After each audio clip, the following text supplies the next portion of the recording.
رسول پاک علیہ وسلم نے فرمایا بندہ اللہ کے سب سے قریب اس وقت ہوتا ہے جب وہ سجدے کی حالت میں ہوتا ہے. اللہ کے سب سے قریب ہوتا ہے وہ بڑا نیڑے ہے رب کے، بڑا قریب ہے، اس لیے کہ وہ حالت سجدہ میں. وہ جب سجدے کرتا ہے نا اس کی بارگاہ میں جب جھک جاتا ہے، آپ ذرا سجدے کی کیفیت دیکھیں نا، زبان بھی یہاں ہے، آنکھ بھی یہاں ہے، کان بھی، عقل بھی ساری، اس نے سارا کچھ رکھ دیا سجدے میں.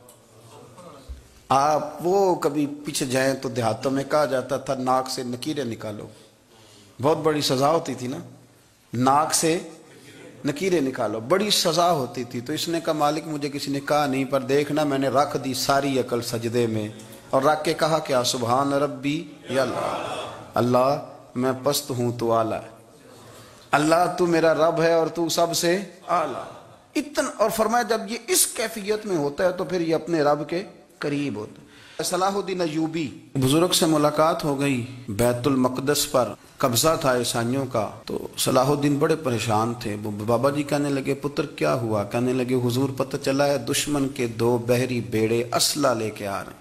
مسلمان پہلے ہی کمزور ہیں، اور اب اگر 2 بحری بیڑے اور آ گئے تو حضور مسئلہ بن جائے گا. تو میں پریشان ہوں کہ کس طرح یہ کم مسئلے والی ہماری فوج ہے کیسے مقابلہ کرے گی. تو بابا جی کہنے لگے پتر اس طرح کرنا، آج رات تو بھی دعا کرنا اور میں بھی کروں گا. تو بندہ جب دکھی ہوتا ہے تو سجدہ کرتا ہے تو پھر ہی تو مسلح بھیگ جاتا ہے، پھر ہی تو مزہ آتا ہے. سکھی بندہ تو کعبے جا کے نہیں روتا.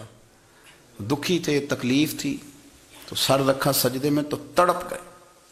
اور وہ بابا جی کہتے ہیں میں مسجد آیا تو صلاح الدین چیخے مار کے رو رہا تھا اور کہہ رہا تھا مالک میں کوئی اپنی شان کے لیے تو نہیں نہ لڑ رہا، اللہ کو میں کوئی قبضوں کے لیے تو نہیں لڑ رہا، مالک تیرے لیے لڑ رہا ہوں، مجھے بے آبرو نہ کرنا، میری مدد فرمانا. کہتے ہیں میں آیا تھا کہ مسجد میں دعا کروں گا، پر صلاح الدین ایوبی کو روتے دیکھا تو میں لوٹ گیا. تو سویرے صلاح الدین ملے تو بڑے خوش تھے.